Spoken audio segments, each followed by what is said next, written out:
The Indian Constitution is the supreme law of India, which lays down the framework that defines the political principles, establishes the structure, procedures, powers, and duties of the government institutions, and sets out the fundamental rights, directive principles, and responsibilities of citizens. The Constitution of India was adopted on 26 November 1949 and came into effect on 26 January 1950. The Constitution provides a framework for the governance of the country and ensures the protection of individual rights and freedoms. Definitions: Constitution: a set of fundamental principles or established precedents according to which a state or other organization is governed.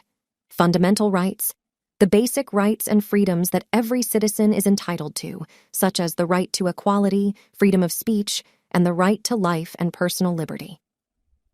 Directive principles of state policy: the guidelines or principles given to the government to be followed while making laws and policies.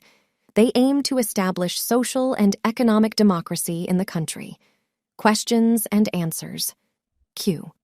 Why does a democratic country need a constitution? Ans.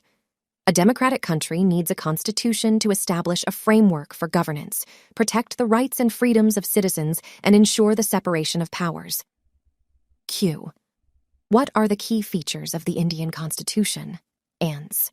Some key features of the Indian Constitution include federalism, separation of powers, fundamental rights, and a parliamentary form of government.